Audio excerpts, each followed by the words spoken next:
Should be good. Okay. Says we're all good.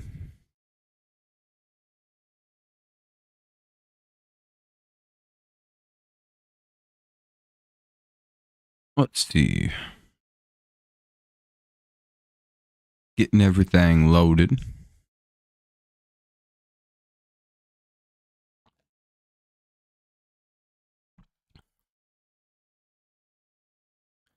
Let's see what's up to. All right.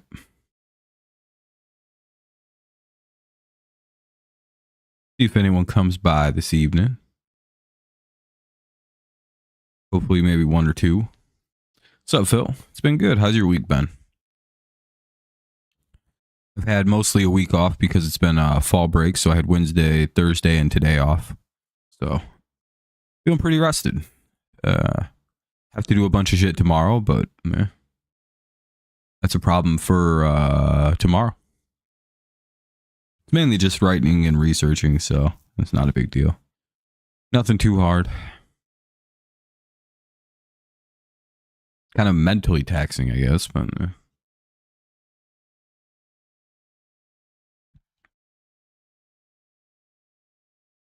about you? How's shit been?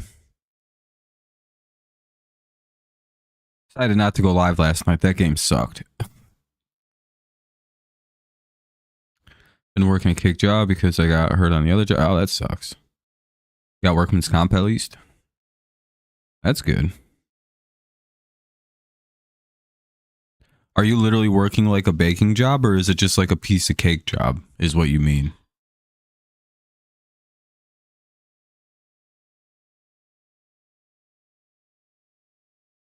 That could go two ways. You could quite literally be making cakes, which is pretty fun. Or you could be working a piece of cake job making cakes. Ah. Yeah, that sounds pretty easy. Pretty straightforward. Yeah, that game last night stunk. Pretty foregone conclusion how that was going to go. I didn't figure it was going to be close. Never really was. Saints couldn't really generate offense down the field, which is something I noticed when they played the Buccaneers, despite them scoring 29. It was all off like really short fields, like 30-yard drives. And whenever the Saints had to go full field, they just really weren't able to cash anything in. So, should be a little bit of a hint that they were struggling at offense generation.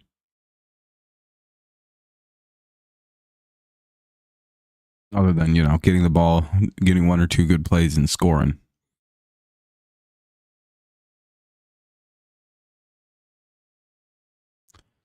I don't know. So I look at it. My team's up next. Best team in the league versus the Jaguars.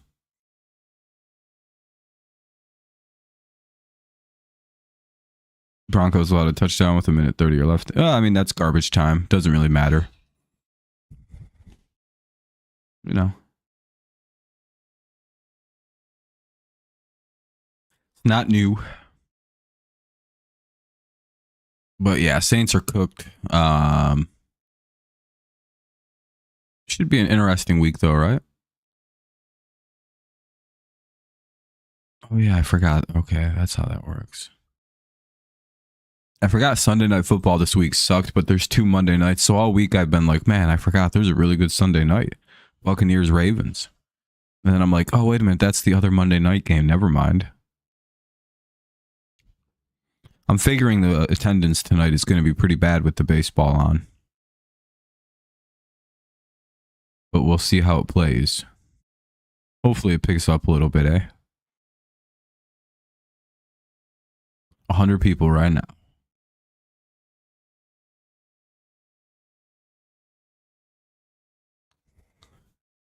Nope, didn't work. Ooh. The main issue. Most of the people who watch my channel are college age now, so they're all out busy having fun Friday evenings.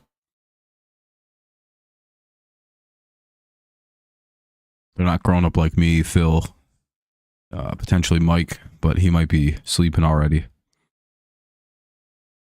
It mattered to me because I bet the Broncos to win all quarter, so that's good. Oh, no, that means they lost the fourth quarter. What's up, Jonathan? That's about a bitch, Phil.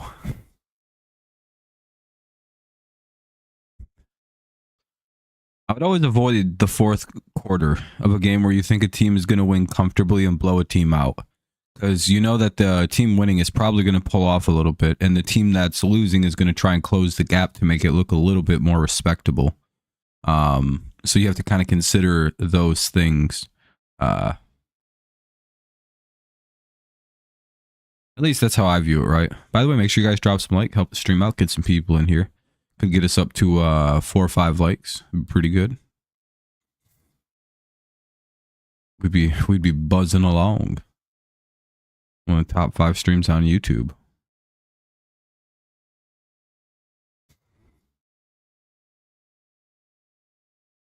Could be on the trending page with 1 more like. I don't know.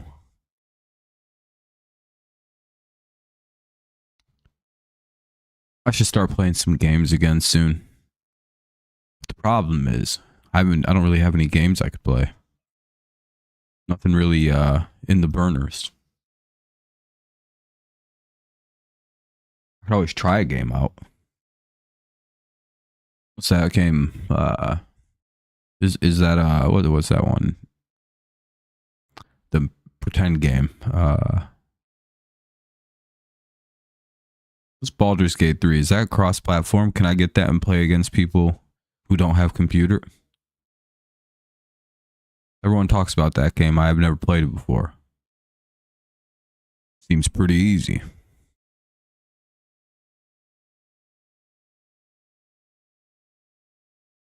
I think Max will get traded with the... I don't know what's going on with Max Crosby. The Max Crosby situation is super interesting because you'd have to think like, at first it didn't seem like he was going to get traded.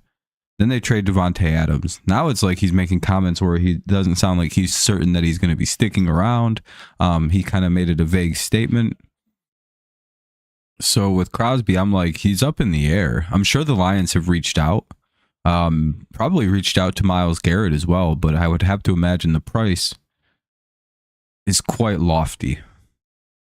However, if you're the Lions, the thing you have to weigh is with those 2 first-round picks that it probably will cost, will you get a player anywhere near Max Crosby? And when you're Detroit, with their track record of drafting, maybe. You know what I mean? However, I've heard that there's kind of a talent deficit next year, and the draft class isn't as thick. And if you're the Lions, you're already going to be picking toward the bottom of the first round anyway. So you're not really giving up much. Now, 2025 or 2026 draft could be a bit of an issue. However, again, if you've won a Super Bowl, is it all worth it? What's up, Spears? Because again, the one thing they have to consider is, yeah, they'd be getting Crosby for the rest of the year to kind of fill a hole. But in 25, that gives the Lions one of the craziest defensive lines in recent memory of Crosby and Hutchinson alongside Aleem McNeil up the middle. With like a DJ Reader they can cycle in and out. That's pretty fucking crazy, right? You're watching Oregon, Cameron? Oregon got it in the bag. They just beat Ohio State last week. That's my team. I was going to say, Phil, aren't you a big Oregon person? I don't know.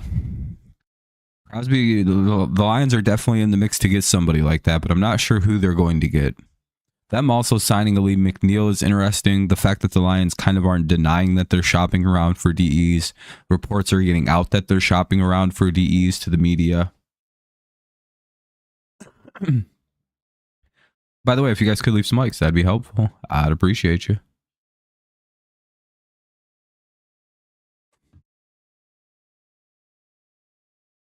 Damn, Phil. And you didn't play for the Oregon? Or are you just not that good? Or you could have played, but you blew out your knee back in high school, and we took the team to states, but you blew your knee out, and darn shame. My nose is so itchy right now. Holy fuck! Don't you guys hate that shit when like the inside of your nose itches?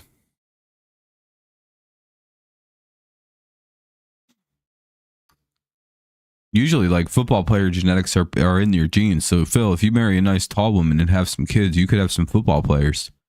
Or at least maybe some pro athletes. Never know.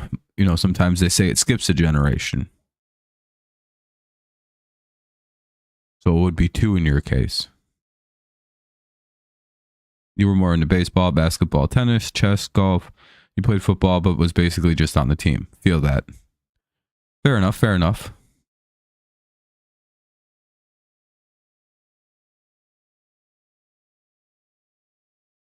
Gonna be a good week. We have what? Let's see, we've got 1, 2, 3, 4, 5, theoretically 6, 7 good games. There's only 14 games left, so half the games are actually worth watching this week, which is an astounding step forward for a lot of weeks. We'll actually probably be live for the Patriots, Lions, and debating doing this game. You're going for a 7-leg parlay. How much are you betting on it? Like $10? Like about 40 grand. Took a loan out with a nice guy named Vinny. Just hoping that it hits.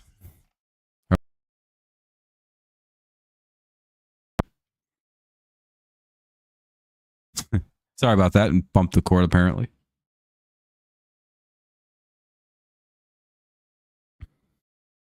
Just a $5, but we'll pay over 100. Hey, there you go. Gotta hope it hits, hey? Some free money. Well, I guess it's $5 to make the money, but you get the money back, so. I don't know. I'm not the biggest. Hold on a second. I'll be right back. I need to my note.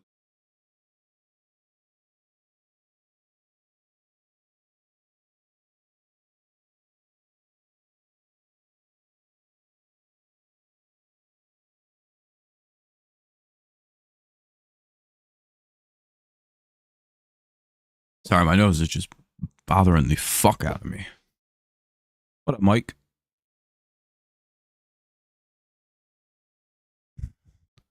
What if I was just like, it's Musty Mike?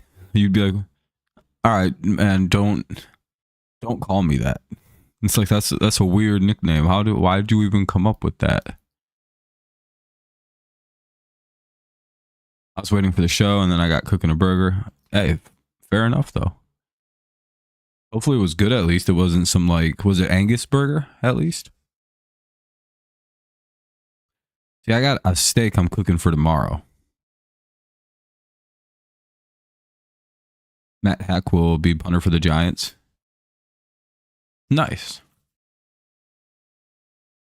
The Lions put out a highlight video for their punter last week, which was pretty funny.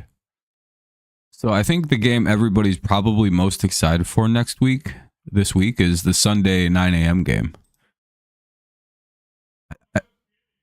I think most football fans, most true football heads are really stoked. Drake May versus Trevor Lawrence. Who isn't excited for that?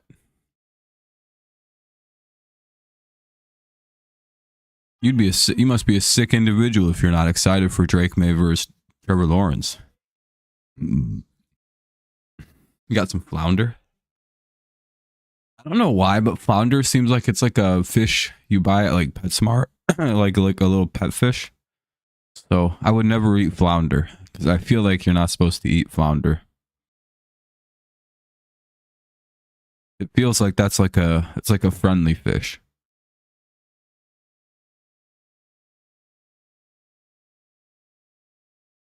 See, I don't even care. You know what's funny is kind of an aside here, kind of a ranty thing. A lot of people keep saying, and like every mock draft, I see the Patriots taking Travis Hunter. It's like, yeah, because I guess they really need defensive backs or in wide receivers. I guess that's certainly their problem when they have 1.1 second to throw a football. Like, what about the offensive line? Yeah, but they'll have like the second or third pick. So why would they take a lineman? It's like, I don't know. Why wouldn't they just trade back?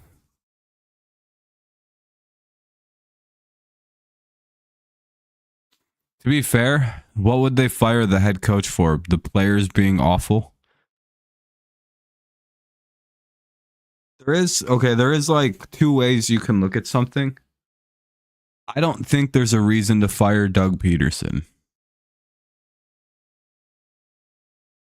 Yeah, I don't think we're in the market to draft that guy. We're probably going to trade back and take linemen because we don't have an offensive line.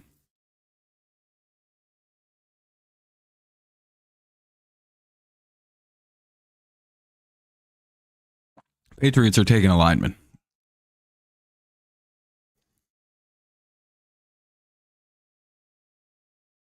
They're going to take the most offensive lineman who's like Penei Sewell that they can find, attitude-wise, and probably take him.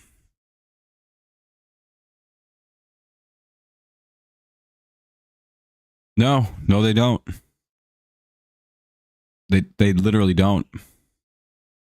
Scored 21 points on what everybody calls one of the best defenses in the NFL, right?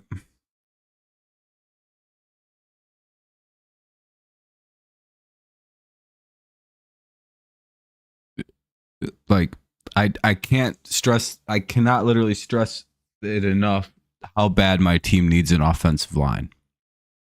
Everything else will be just fine with an offensive line. We literally have a good receiver core.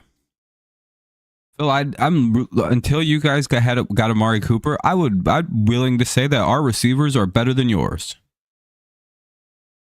I'll say that with a straight face too. I think receiver for receiver, we're way better off than you guys are right now. The only thing you guys got on us is one good tight end before you had Amari Cooper. Everything else we were ahead on. Polk is better than Coleman. Pop Douglas is better than fucking Curtis Samuel. Kendrick Bourne's better than whoever the fuck else you guys had. Keyshawn Booty's probably better than most receivers that go. Probably Keyshawn Booty's going to wind up being better than Amari Cooper. Like, we don't really need receivers. We're pretty set. It's literally offensive line. They want to know how long we have to throw the football, Phil? Less than 1.5 seconds.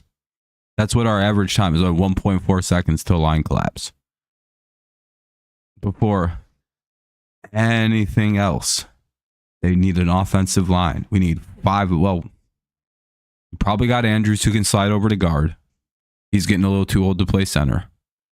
Move Cole Strange to center. We have a right guard. So we probably have the middle of the line good, right? We have Andrews, we've got Strange, and we've got Onwenu. Those three are pretty good. We're set with at least Michael Onwenu at guard. I mean, if you want to do it that way, sure. I think the Titans feasted, or the Texans feasted. We turned the ball over a ton.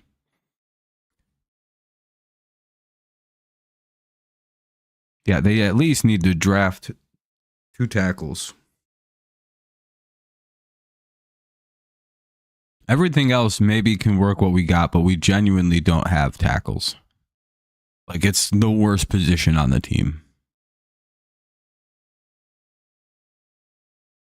Now, if some weird shit happens and suddenly our line becomes good, then we can talk about Travis Hunter. Sure. If suddenly Drake May gets 3 seconds to throw the football, like Viridian Lowe just becomes a fucking half all pro or something, like we just suddenly produce a great offensive line, sure, we can talk about some Travis Hunter. You know what I mean, Mike? It's like, yeah, if we had a line, I'd be all over Travis Hunter. He's a great football player, but that doesn't help us at all.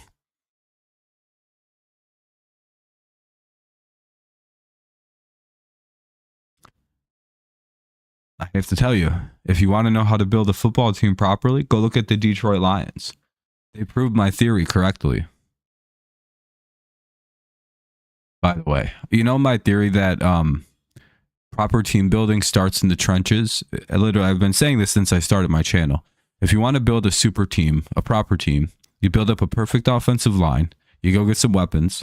You go get some running backs. Those can be interchanged, I've always said. Running backs are the position that you can change around. Get a line. And you can plug in any quarterback in that line, and they will probably succeed. A good offensive line, what's Miles saying? Good offensive line takes a bad quarterback and makes them average. Takes an average quarterback and makes them, okay. Takes all right quarterback, makes them pretty good. Takes a pretty good quarterback and makes them good. Takes a good quarterback and turns him into a Pro Bowler. Turns a Pro Bowl quarterback into a Super Bowl quarterback. That's what a good line does. It literally one quarter up for each caliber of quarterback. Jared Goff's a pretty good quarterback to a good quarterback. And when he has a line, he's like a Super Bowl contending quarterback. Oh yeah, because we've seen him. He had the Lions in the NFC Championship game, and if his defense didn't collapse, he'd had 2 different teams in the Super Bowl in 5 years? That's pretty fucking crazy.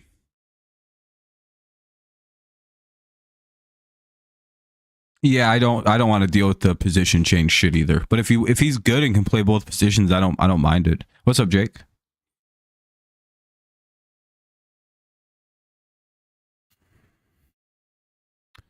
I don't know who wins that game.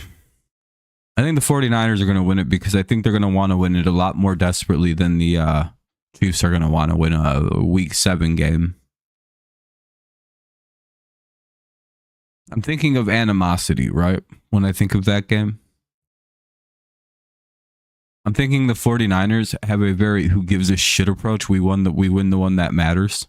Often when the Patriots would have to replay a Super Bowl victim, they would beat us. I feel like they'd beat the fuck out of us too. Especially if we had to roll up into their turf. Like if we had to go play like the fucking Seahawks in Seattle after we beat them in the Super Bowl, that was my least favorite game of the year because I'm like, God damn it. What? They're going to try so fucking hard to win this game. And our players are out there just with shit-eating grins on their face. Hey, what's up, Seattle crowd? Just completely unserious energy from the Super Bowl winning team when they show up in these kind of games. That's kind of, it's just, I kind of know how these games go.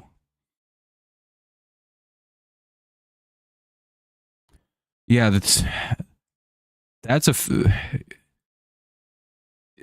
the Vikings and Lions are an interesting thing where you could say that either fan base wants to humble the other fan base. Whereas, like, the Lions have kind of earned their newfound attitude and their newfound kind of cockiness because they literally went to the NFC Championship game last year and almost went to the Super Bowl with a team of basically like first and second year players. And they have, they're one of the favorites to go to the Super Bowl this year.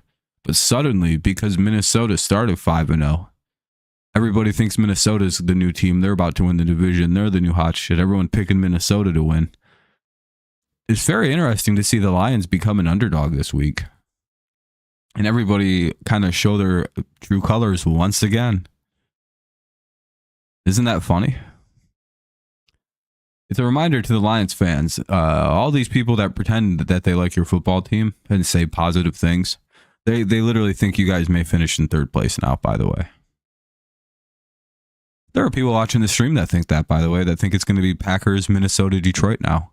And they kind of, before the season began, were pretty sure the Packers were winning it anyway. Just as a reminder, that's why Lions fans don't like anybody. And that's why they shouldn't. Don't let these people be your friends, Lions fans. Take it from Patriots fans. They don't think you guys are good.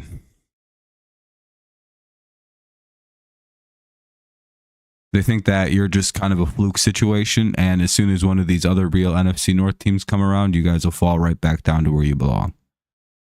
That's the genuine attitude, by the way, Arminian. And some of these, no one's going to correct me and say that I'm wrong from the outsider's perspective. I still think they're the favorite. They're my favorite to win the Super Bowl still. And if they go make a trade for one of those players, it's going to be very funny watching them tear someone's ass apart in the Super Bowl with Hutchinson and the player they acquire. I think a lot of that team comes from their offense, and I believe in a lot of the mental side of sports, right? I'm a big believer in that because, again, I think that there's kind of a talent wash in the NFL. I think a lot of these guys are out on the same caliber of skill. It just kind of depends how the coaching brings it out, the schemes that they're in bring it out. You could be one of the best players in the league, go to a shitty situation and fizz out. You could be a dog shit player taken late in a draft and become one of the better players in the league because you're in the right scheme, in the right situation, the right coaching brought the right shit out of you. Again, I think a lot of that's kind of a talent wash. So, oh boy, where was I going with this? Coaching. Yeah, so... Holy shit, where was I going with that? There was some while I was cooking with something. Then I lost it. Damn. The talent wash situation. Yeah, and that's the thing is like, I really do think the Lions will be all right. No, I think it's not great to lose Hutchinson. But I think the Lions are a unique situation where they're very, like Mike pointed it out great. We were talking a little bit about this earlier in the Discord, right? The Lions kind of just refuse to let Jameson Williams be bad at football. I think in a lot of other situations, Jameson Williams sort of becomes a bust. And in a lot of other situations, I also think that a player like Amon-Ra St. Brown becomes a bust. Or just never becomes a good NFL. He's his brother on a different team. I genuinely think that. I think that if you look at those two situations, you can look to the Lions organizationally and see, okay, they do something X, Y, or Z, like XYZ good, XYZ good. Like, so there's a very hyper consistent theme here, right? It seems like they know how to get a player, maximize whatever they're able to get out of them. And that's, I mean, I don't know. It hurts their defense at the same point, but now they also have this weird rallying cry. A lot of people suddenly have doubted them. They're very doubted this week too. I think that's a very dangerous team to put into a corner like they've been put into for some reason. Kind of very haphazardly put into a corner. And I think the Lions tend to get very mean and aggressive when they get put into a corner because they don't like playing like that. But yeah, every once in a while you look at his brother and go, yeah, you go, damn, that his little brother, like, and he's talented too. He's probably more rawly talented than his brother. Like, he's faster. His hands are a little bit better. He's a little larger. But it's just like, boy, he went to the Bears and shit, or the Packers. Like, he went to a different situation than the other. It's just like, it's interesting to see how all that kind of plays.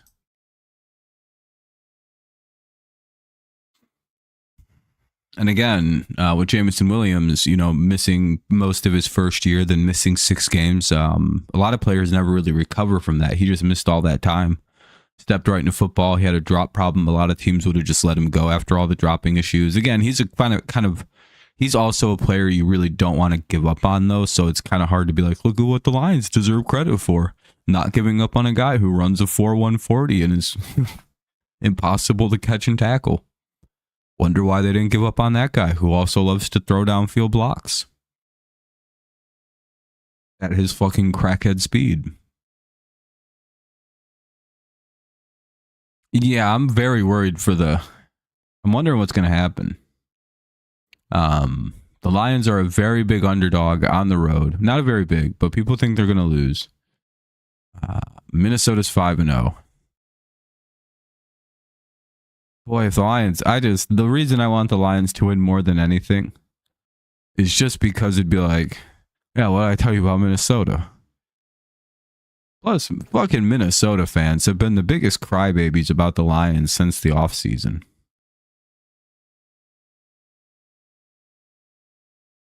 You know what I mean? Like, ever since the Lions won the division in Minnesota, Minnesota fans have been just a bitching about it. Like, genuinely, if you look up Minnesota fans and you search to that second game that they lost to Detroit, look at how much they tweet about the Lions. It's insane, dude.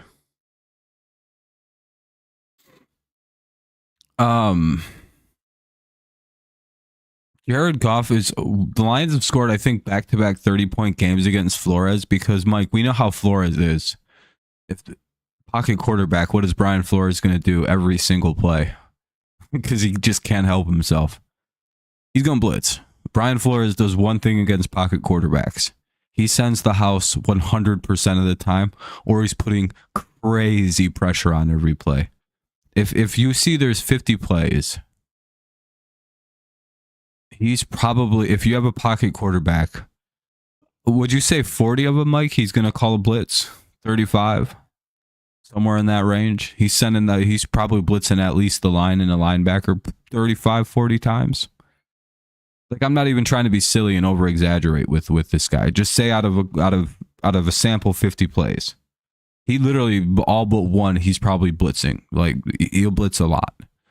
Part of the reason that doesn't work against Detroit is, if you've played football with boys and girls, why does blitzing every play against a team that runs the shit out of the ball bad?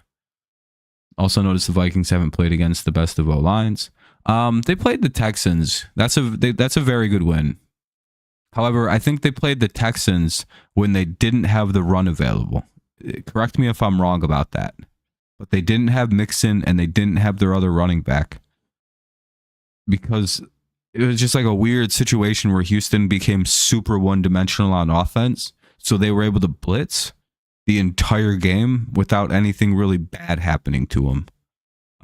A lot of the games that they won, look at the run game situation of the teams that they beat, and that's why they were able to force them very one-dimensional. Hopefully Goff just stays the fuck away from Stephon Gilmore.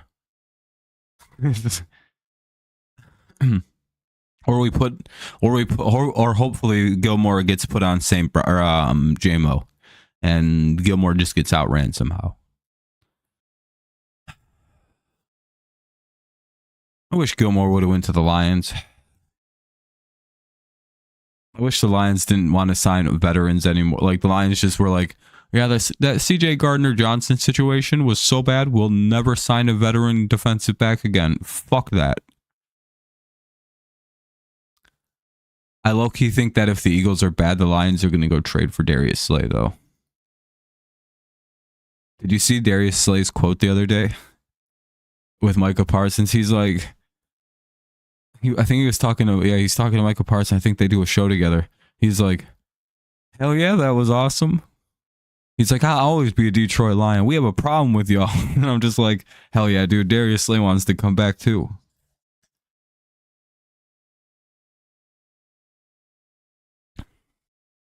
Not gonna lie, that wouldn't be a terrible addition. Get his ass out there on third downs, let him play a roaming corner role. You know how fucking dangerous he'd be? All right, Darius, go out there and disguise yourself.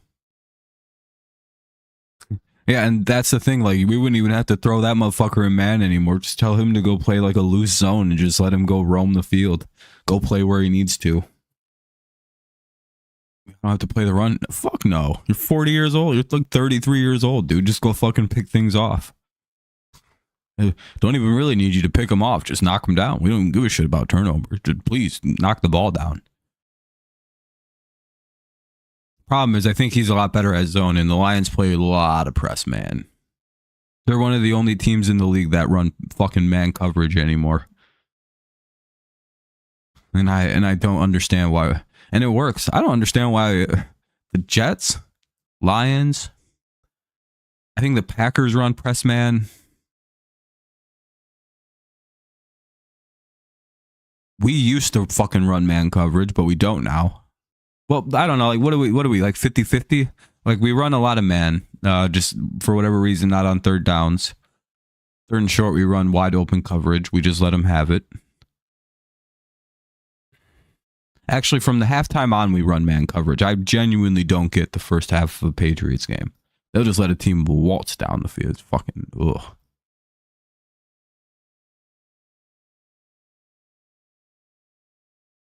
Singletary, Mason, Hall, Jacobs, and Akers. That's what I mean. It's I don't know. I think the Lions are in an interesting spot, and I don't really know if I like the Vikings. Again, they have Jefferson. He's going to kill the Lions. He always does. Blah blah blah. Who the fuck cares? The real question is, how consistently can Sam Darnold do it? Because Nate Mullins threw like 4 touchdowns to fucking that dude and still lost. It's not that, we know Darnold's going to throw touchdowns. We know he's going to have decent numbers. That's kind of how the Lions do. The real question is, how is Sam Darnold going to look when he's at the 20-yard line over and over and over again? Jack Campbell on Hawkinson, I ain't even worried.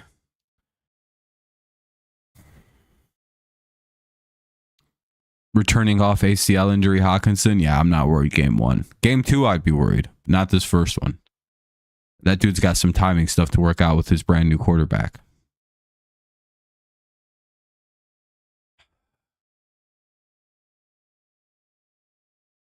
Basically, the question is, I'm pretty sure I know how Darnold plays in certain situations.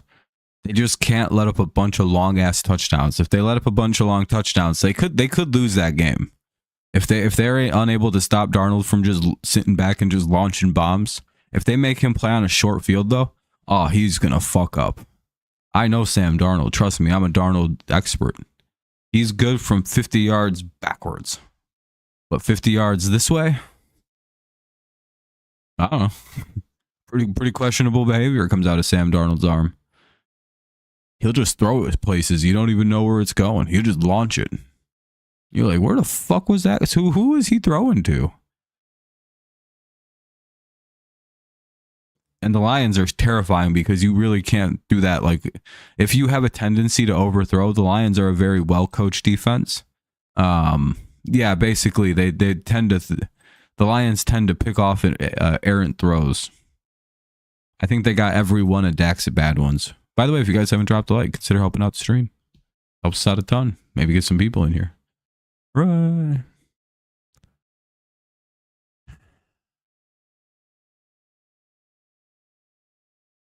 I seen the Lions were interested in Uche too. They called the Patriots apparently, Mike. They can have him. The only problem with Uche, he literally can only rush the quarterback. He can't defend anybody. Can't stop the run. He doesn't really care about the run.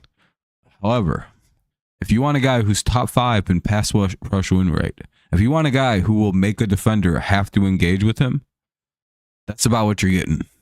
Basically, you have to go get another. If you go get Cam Jordan, come get Uche. That's all I have to say. Because again, he's not very good by himself. What he does do is he makes the life of your good pass rusher very easy because they can't single block. Because he does this weird shit where he never gets a sack. He doesn't really do anything, but he always beats offensive linemen. And if you don't know what a pass rush, he wins the pass rush, right? So basically he makes another lineman have to engage him. He can't beat 2 guys because he's kind of tiny, but he beats that first guy and draws a little bit of attention. You know how Matthew Judon suddenly got like 16 sacks or whatever last year or 2 years ago? That's primarily because Josh Uche. Right? Like there's a role that having that second DE really provides to a team. The Lions got that effort through Aleem McNeil and their defensive tackles rather than another defensive end. However, again, you kind of have to consider like how did your lineman that you pick up pair with Hutchinson when he comes back. Uche is really good to have for that role as well. However, if you go get Za'Darius Smith, you just have 2 blood monsters. You just put them both on the field and rock and roll left and right end. Put a fucking DT in the middle and just eat havoc. Or go 4 down and put Reeder, McNeil. I think the Lions run, what, a 3-4? Or do they go 4? Or do they mix it up? I don't know why I don't look. I think they run 3. So they probably run 2 DEs and a tackle in the middle, right? Because I think they rotate out Reader and McNeil, and Pekka was in there before he got hurt. They have a really good roto of players, but they have a lot of tackles, so they might run a 4.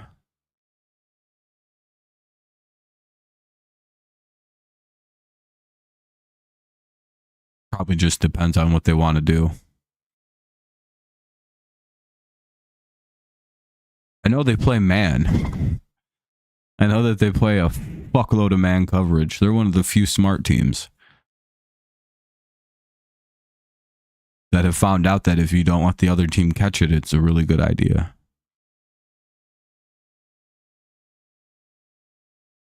Yeah, that's why I hate zone coverage. The concept of it pisses me off really bad. It's like, yeah, just kind of let him catch it and tackle him. No. How about we just get in front of the ball, play in front of our defenders, so that way you can, use some of your jumping ability to swat the ball away. Oh, you can dunk a basketball? Then yeah, you should probably be able to swat that fucking football out of the air. Jump. Motherfucker. In the NFL is a DB getting fucking letting somebody catch a ball. All my DBs play in front of their receivers. Turning Gonzo into a fucking zone corner. It's gross.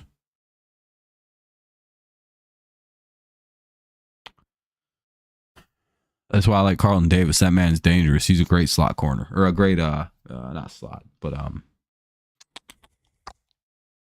man coverage corner. You know who's going to be really good? Is Terrion Arnold. That fucking kid. He's got, guess who's back?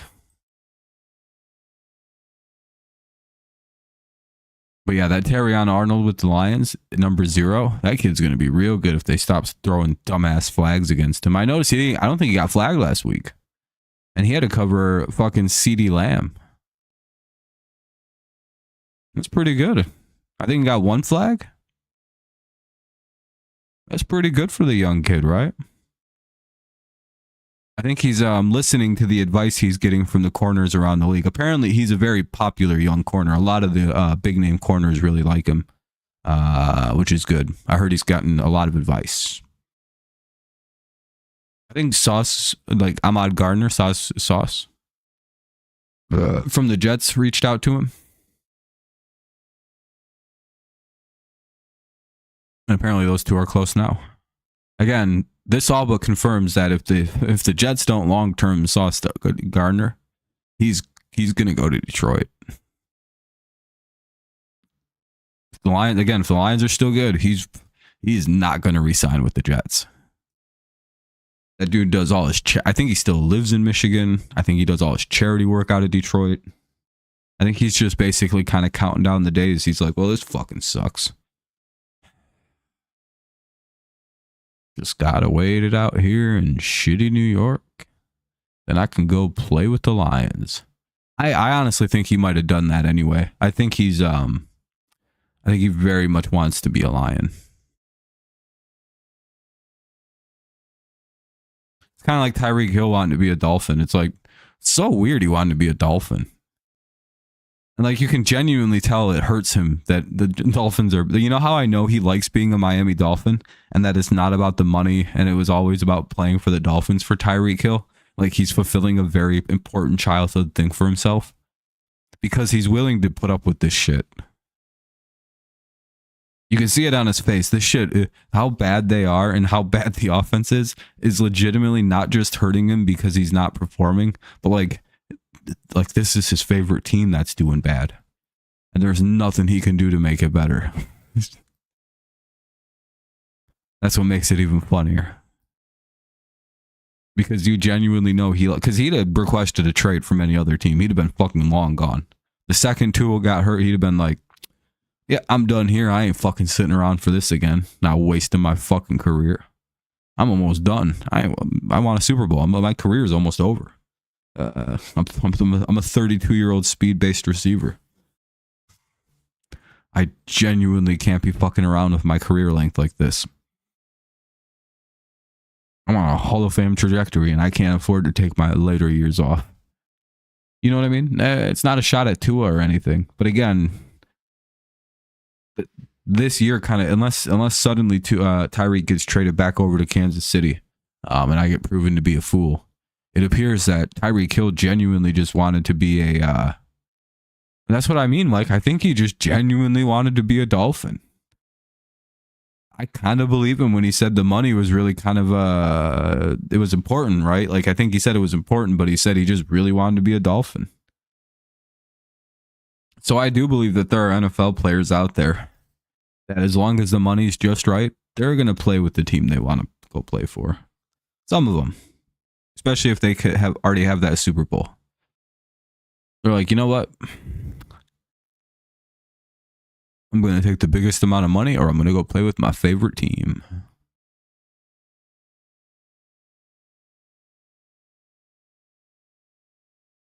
TJ Lang ended up with the Lions after being a Packer because he loves the Lions. Another shits day night football. Yeah, Thursday was good, right? 39-10. 33-10 or whatever. Yeah, I mean, that makes sense. But, I mean, to be fair, he probably could have also asked for a trade.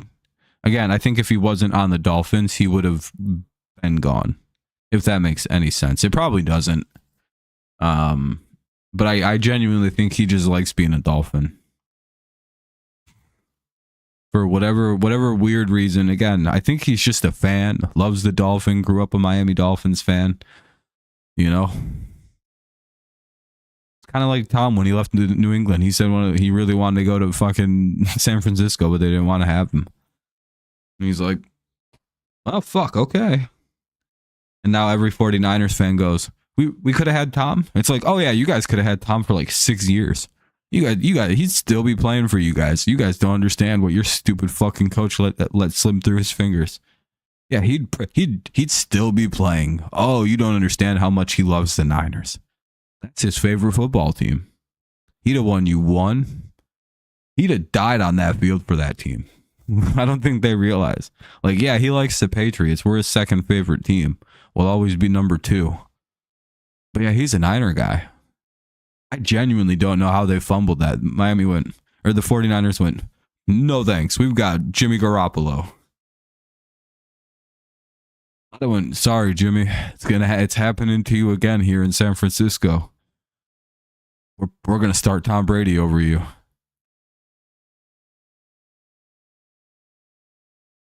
Sorry, get the fuck out. You can be the backup. But, yeah, you know, the guy who's a childhood fan of this team, he's going to win us a Super Bowl. And the 49ers probably win like 2 or 3 Super Bowls with Tom. But instead, Tom had to go to the literal worst team in North American sports history, the Tampa Bay Buccaneers. Do you know, I think Tom might have fixed that. But until Brady showed up, do you know they had the worst winning percentage in all of North American sports? You can Google that and check me. But they're probably still top 5. They still may be the actual literal worst team in North American sports history. All sports, by the way. Any sport you can think of, they're the worst professional team. Or at least they were before Tom showed up. And then Tom showed up and won him a Super Bowl. What's up, Fernando? It's very funny to know that the Tampa Bay Buccaneers have approximately about 2 very good seasons in their entire existence. And that's it. They got 2 Super Bowls. Every other year outside of that, they're pretty shitty. Sub 500 or worse. Like 2, 3, 4, 5 win, kind of bad.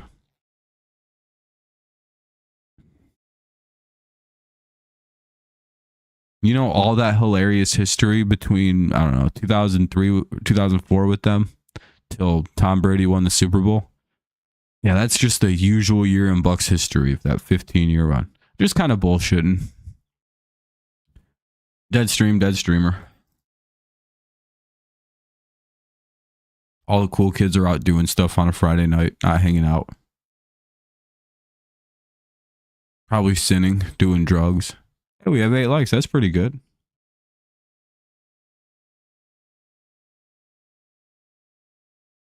If I was doing the Percocets, everyone would be watching the stream.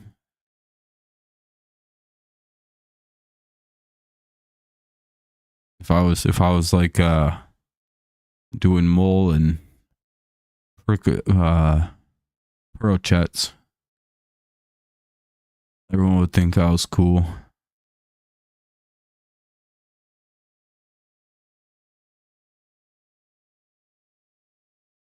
Drinking Len. I'm actually allergic to all that kind of shit.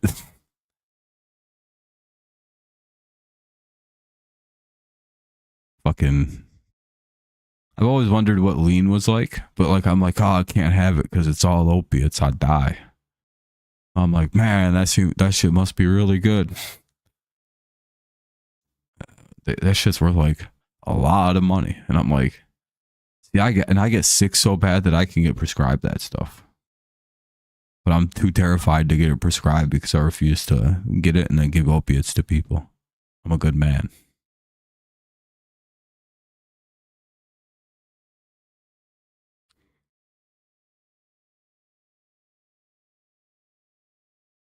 Yeah. Broncos seem to own the NFC South. I mean, it's Sean Payton, right? He beats the shit out of the he owns the NFC South. Remember how long he dominated those teams? These aren't real football teams. What the hell is the Panthers, Buccaneers, and Falcons? It is still very funny that Devontae Adams is magically not hurt anymore. And it's also very funny that 2 days ago, or a day ago, Max Crosby had a sudden ankle injury. The day that Devontae Adams got traded, Max Crosby has suffered a very bad ankle injury of my ankle. Wait, who should lose a pick?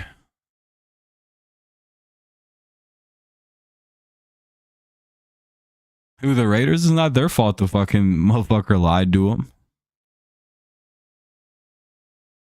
Nah, Mike, we gotta chill on that because the Lions might get Crosby in a similar way. Because now Crosby has a bum ankle apparently out of nowhere. On the days that, literally the day that they traded Adams, I think Crosby was like, my ankle hurts. And oh boy, those Lions rumors sound pretty cool. He walked in after the news. He's like, Coach, I got some more bad news for you. He's like, great, you want to trade too? Oh, my ankle hurts. And he's like, oh, damn it. This is how it started with Devontae.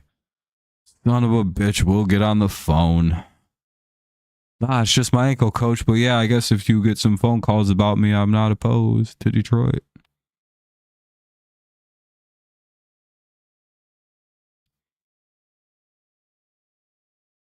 I wonder if Tom Brady's over there trying to convince this guy to make the trade with the Lions so the Raiders can move up in the draft. So they have ammo to move up. So they can go get, Shadur Sanders? Is that the quarterback?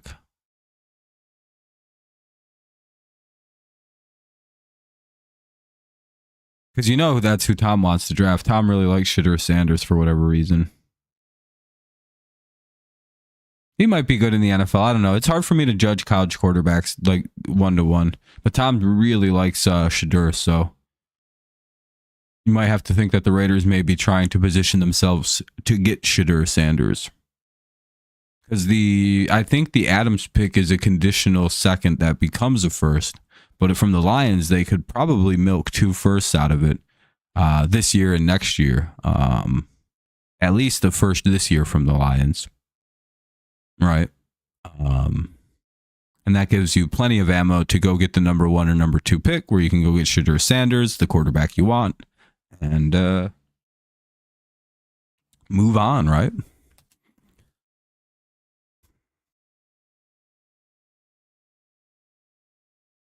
Yeah, I heard that too. I don't know. It's kind of tough. He looks like a decent quarterback, and Tom's really high on the kids, so I'll trust Brady's gut feeling on stuff like that. I think Tom also was a very big Lamar guy. So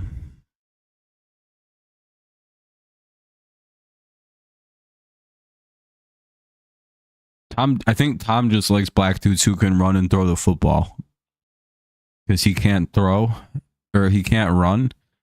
So when he sees, and he's a very white man, so whenever he sees a black dude who can run and throw, he's like, son of a bitch, I wish that was me.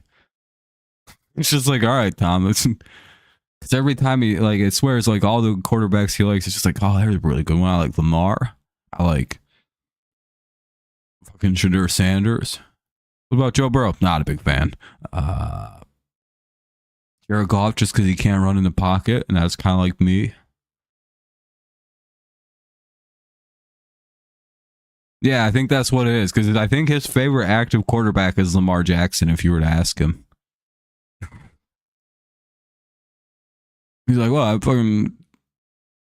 Because, yeah, he talks about Lamar. Have you ever heard him talk about Lamar? He fucking waxes poetically.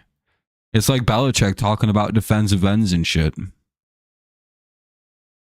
Or if Belichick really starts talking about, like, if you get Belichick started on, like, Ed Reed.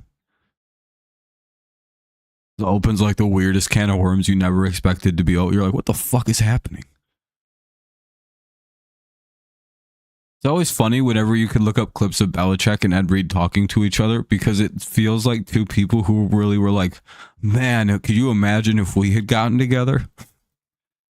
Like you can see them both like thinking the same thing in their eyes when they make eye contact and they start talking. You're like, I wonder if they're both thinking the same thing. I can only imagine the damage we could have done together. That was always one of my dream players, but too bad Ed just never happened. He never left Baltimore. When he was good. When he was Ed Reed, anyway. You know what the funniest thing in Jets history is? And it's not what you might think it is. You can take a guess. You could say the butt fumble is the funniest thing. A lot of people say it's the butt fumble. But no, I know something way funnier that I know hurts Jets fans to a really pathological level. To the point where they don't talk about it, by the way. I think they just pretend like he just never got the Super Bowl. I think that's the way they cope with it. One of the singular greatest Jets of all time, right, is Darrelle Revis Island.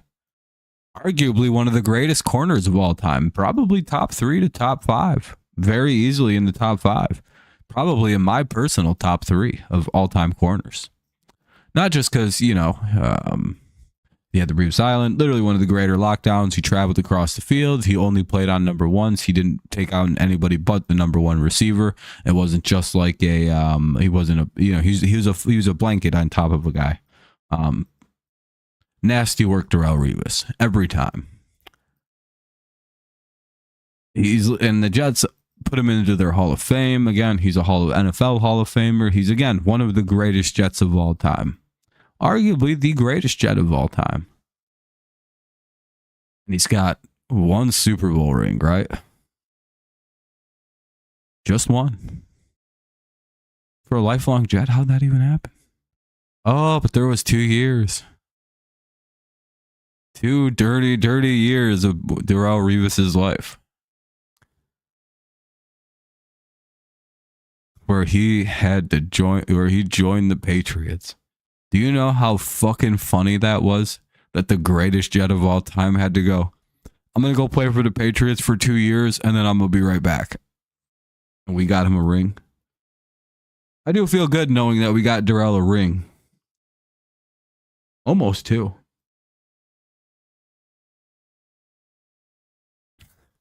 And then he just went back to New York like nothing happened. He's like, oh, that's crazy. I was injured or something.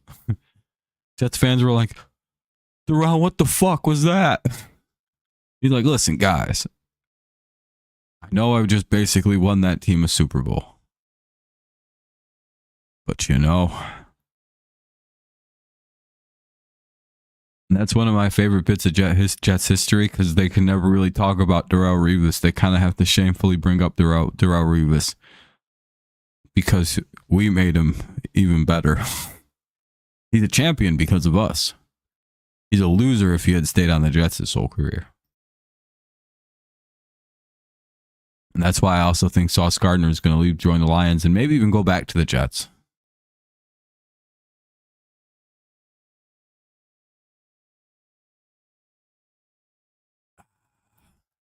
Does he even come to fucking anything Patriot related, or does he just stay far the fuck away from us at all times?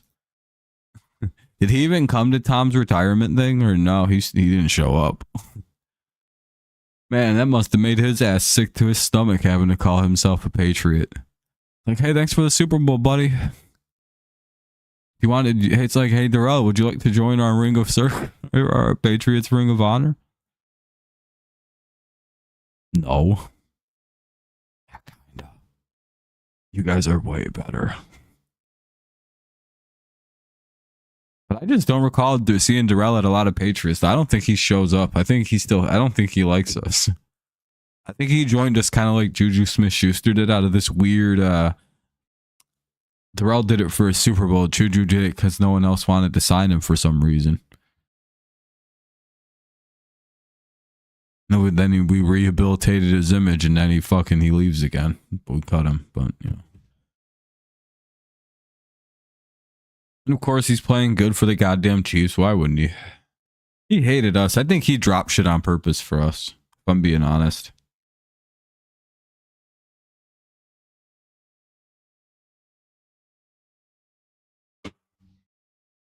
Oh, no, I don't think Sauce does. I think Sauce goes to Detroit. I feel like that's something you could set in stone. Make it out here a little earlier. It's kind of a dead stream. Never really got going tonight. Well, that's all right.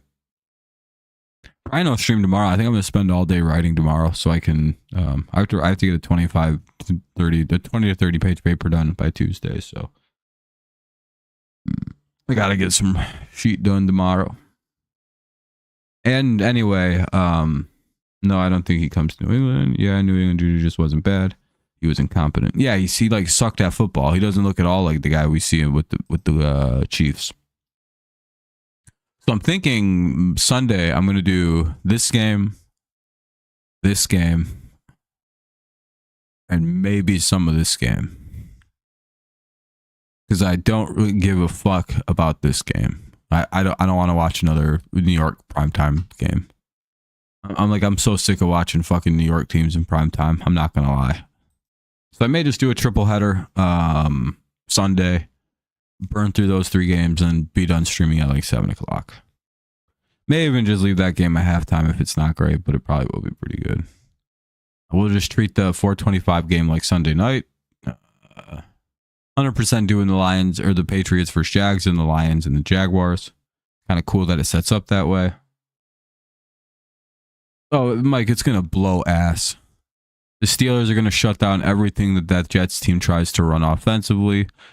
The Raiders, for some reason, or the Steelers are going to run out Russell Wilson instead of fucking Justin Fields. Really genuinely not sure what Fields has done to get benched. If you're Mike Tomlin, you got to make your Brady move and just fucking go with the hot hand in football.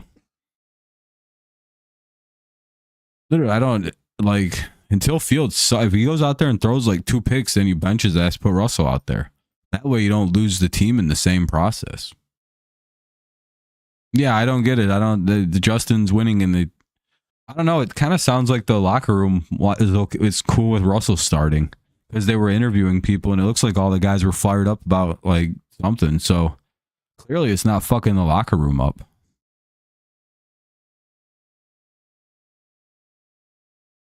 Again, I think I'm starting to wonder if Russell's a guy that has this weird inside and outside of the locker room perception. I think for a minute he got weird, but I think ever since about last year, or the first year when Peyton showed up in Denver, I think he calmed down. I think Peyton humbled his ass. Now I think they really like him in Pittsburgh. I get a completely different vibe from Russ now. Like he's buddies with Marshawn Lynch. Did you see them two hugging it out and fucking joking around? Maybe Russ woke up a little bit and stopped being. He's like, I've been acting like a fucking weirdo, haven't I? And Sierra was probably just like, I wasn't gonna say anything, but all the dangerous stuff all that shit's pretty gay, dude. It is. Like maybe Sierra finally stepped in and got him to calm the fuck down.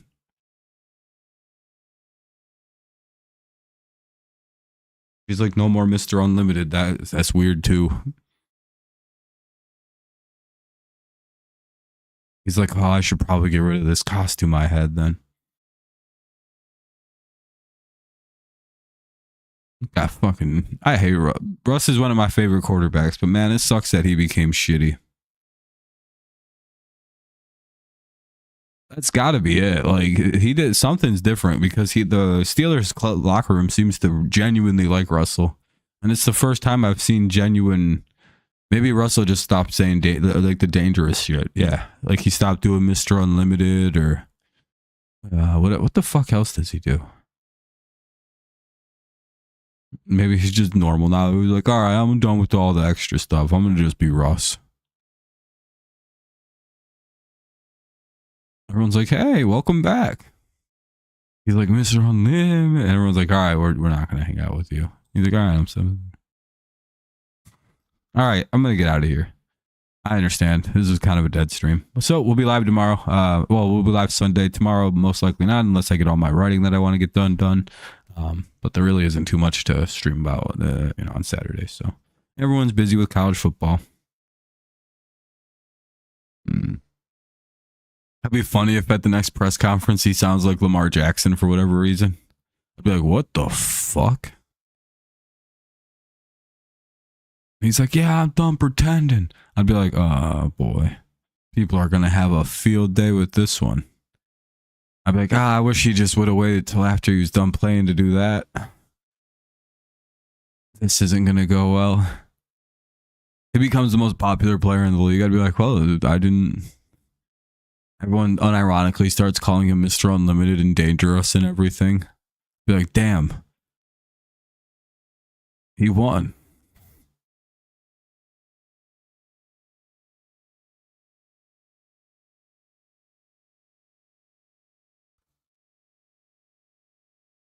It's probably... Do you think it's painful for Russell before I go? To see for him to see someone like Kirk Cousins win the corny quarterback competition? For like the guy that and do you think it's because Kirk is genuinely a corny guy? Like he's just like, that's the life Kirk lives. He's just like a corny dude who like happens to be good at football, really loves Jesus. Because again, him and Russell Wilson are effectively the same guy off the field. I think it's because Kirk does everything without a camera on him. He does a bunch of like weird missionary shit when no one's looking. He's like, all right, get that fucking camera off me. Why? I got fucking shit. Like Kirk seems like a very aggressive, mean guy, but then like when you learn about him, you're like, oh, he's like a corny weirdo who doesn't swear. Okay.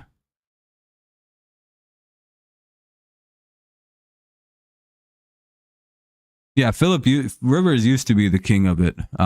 Because but then it's like, yeah, and then but Kirk gets away with it. I think it's because he's like an authentic weird guy, like an authentic corny guy.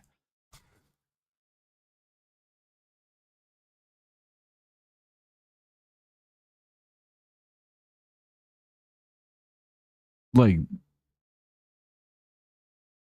Peyton Manning's a fucking asshole. That's why he's just he was a sour pusshead. I'll never forget that my idiot kicker got all fucking liquored up. It's like, yeah, that's how Peyton talks to. That's Peyton Manning. Yeah, Kirk's a cornball, but everyone's cool with Kirk. Because again, I think it comes off as authentic. I think people think Russell's fake. I think people can't accept that that's just who Russell Wilson is. He's a weird guy. He's kind of a weird guy. And I think people think some weird shit's going to come out about Russ. It's like, by now something would have came out, guys. Ain't no, he's like beefing with a rapper's girlfriend. You know what I mean? If there was some weird shit, they'd have had that information. Russell Wilson is probably one of the most boring dudes that on planet Earth. And I don't know why he doesn't get the same pass Kirk does. Kirk Cousins literally embraces the Kirko chains bullshit. I think he bought himself a big ass chain.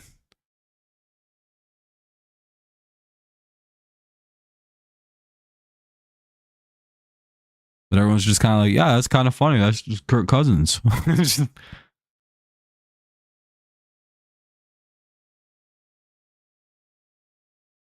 Took us a while to get here, Fernando.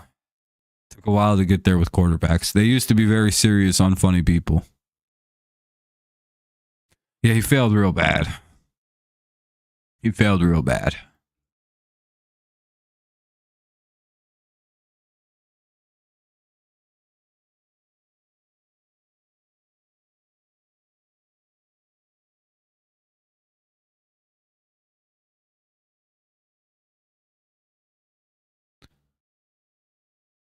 Yeah, exactly, because the Vikings were having a locker room celebration.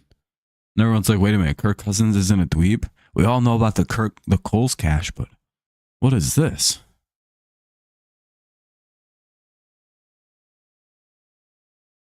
Peyton Manning, I will say Peyton Manning was actually a very funny guy if you weren't a Patriots fan. There's a reason that dude is fucking everywhere and was everywhere. That he was everywhere. No, for Fernando, he's genuinely a pretty funny guy, but we look at him through the lens of being Patriots fans, so we hate him. He's genuinely a funny guy. Him and his stupid ass fucking brother, they're funny people. Very marketable, very funny people. Yeah, Tom's not funny. Tom has that weird, like, he's got to hit it just right, but he does nail it every so often. Yeah, if you get Tom in like the perfect role, it's very funny. But Peyton, you can just kind of be like, hey, Peyton, throw some dodgeballs at some kid. He's like, all right. He's kind of got this weird Forrest Gump quality to him because he looks like a fucking retard. But it makes him genuinely hilarious. Because you know he's not.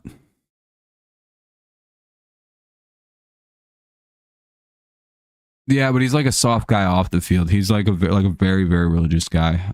So not as funny.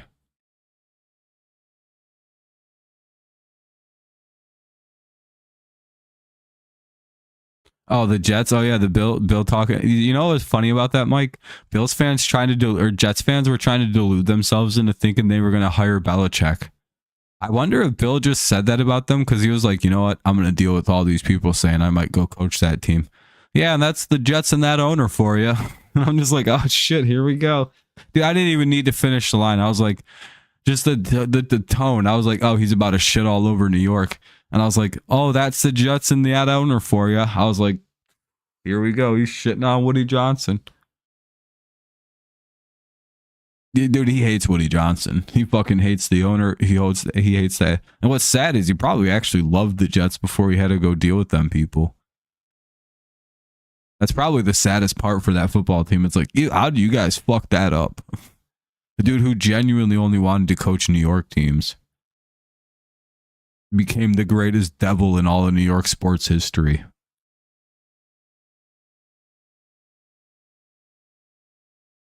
He was supposed to be the prodigal son of New York. He was fucking Tom Coughlin's direct understudy, Bill Parcells' direct understudy, rather. He was the creator of fucking Lawrence. He was basically one of the brainchildren behind Lawrence Taylor. No, I'm telling you, it's Bill Belichick.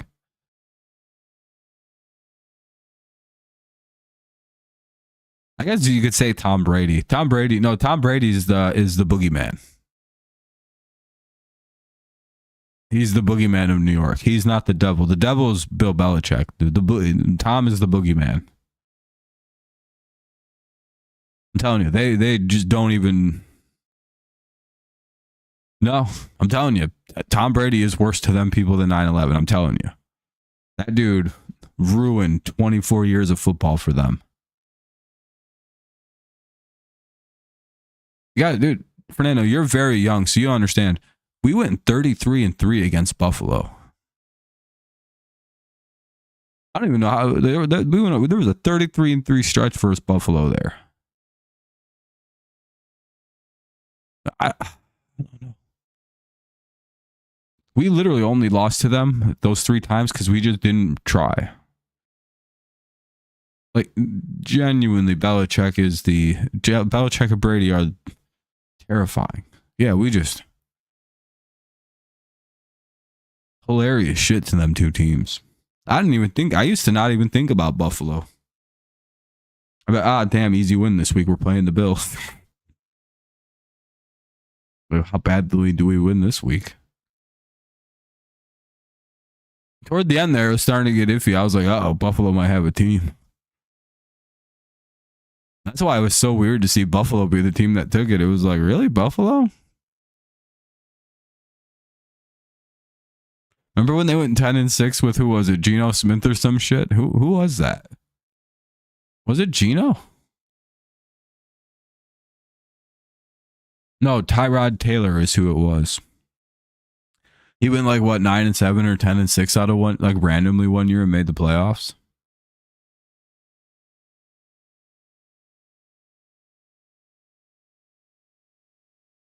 I think we went like, we still had 20 wins versus the Dolphins overall. Everyone always says that, but then you go look at the win total. We were like 20-12 versus Miami. It's like, yeah, that's not really. What do you mean kryptonite? That's just a normal. That was the only team we played normal. If you go look at the like, we didn't even struggle when we played Miami. It's just like, yeah, we just didn't beat them as bad as we beat everybody else. Yeah, I won't let people say that Miami even kept it. It's like, no, we beat them every time we played them, basically, too. They got like, what, like 10 lucky wins? Just like, ooh, wow, we won 22 times, though. Yeah, they twist those 4 freak games in Miami for that 1 freak game into. They're like, we always win like that in Miami. It's like, you won like that 1 time. That's why they called it the Miami Miracle. Yeah, it's literally. And then you know what happened fucking 6 weeks later after we replayed the Wildcat? Yeah, you never hear what happened about the second time we played Miami that year. We beat them like 44-0 and beat the concept of the Wildcat so badly it was abandoned in the NFL. Yeah, we literally, they ran it against us for the first time, beat us with it, and then we beat it so fucking thoroughly and soundly, no one ever ran it again in the NFL, seriously. Miami quit running it the next week. They're like, yeah, we got to stop doing that. It's just like, damn, well, that's over with. This is done in the NFL. Why? The Patriots beat it at every thorough possible avenue. We couldn't think of a single way to make it work.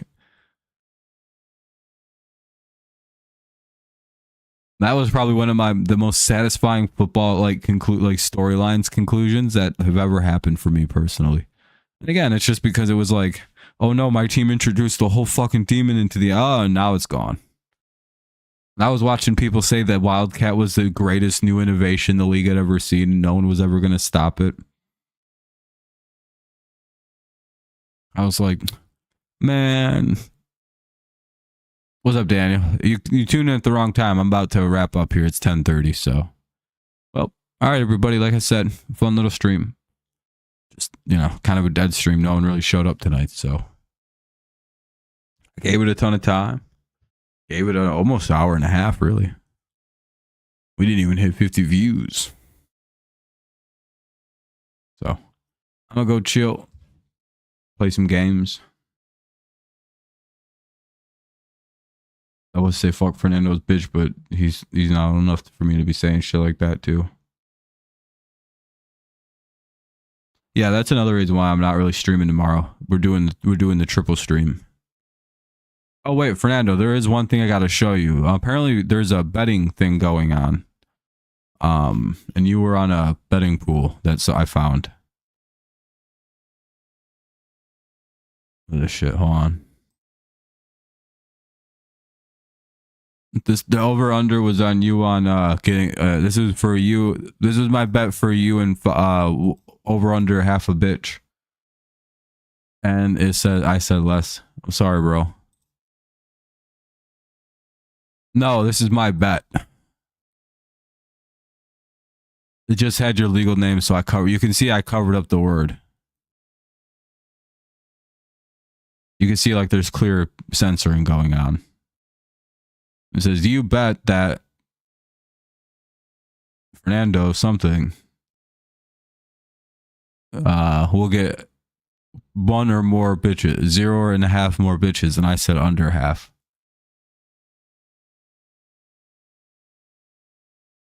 You can steal that, Fernando. I put that in the Discord.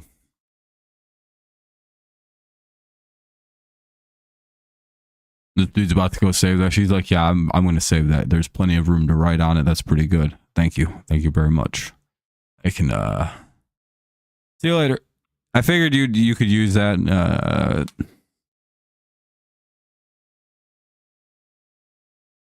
Yep. Well, I'll be in the Discord. I'll let you have football and shit. Good luck on your football stuff if you don't lose. If you do lose, you know, we'll be there to make fun of you guys. Yeah, Mike, I'm surprised it isn't more over. I seen it on Twitter and I saved it because I was like, I'm not going to ever see that tweet again, so I'm going to save the image. So I'm surprised those don't exist more.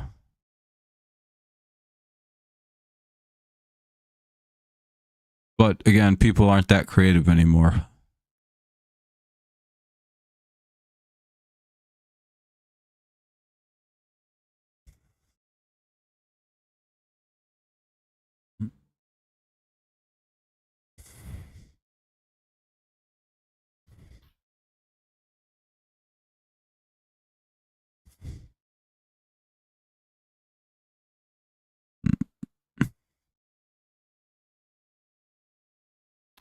All right, well, I think I'm out of things to talk about. So anybody?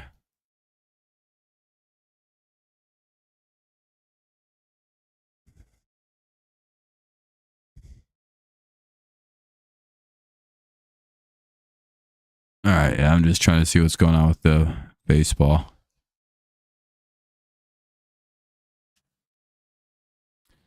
Oh, it's the bottom of the 7th, 6-2 Yankees. Yeah, that's not gonna help. All right. I'll see you guys. I'll be in the Discord if you want to chat. Appreciate y'all coming by. Have a good rest of the night. As always, just go Lions, go Patriots, and of course, as always, go Tigers. And I'll see you tomorrow. Sunday, to be honest. Just the Jets losing or Miami losing and they crash. Hey. We can only hope, Mike. Things can only get funnier. We can only hope that we beat somebody in there. Like, by the way, real quick, there's also a very decent shot that if we beat the Jaguars, they might fire their head coach. And you know how we roll. If we can get another head coach fired, we get a lot of head coaches fired. We always have. Even last year, we got at least 2 guys fired. Even when we're at our worst, we're getting dudes thrown out of the NFL.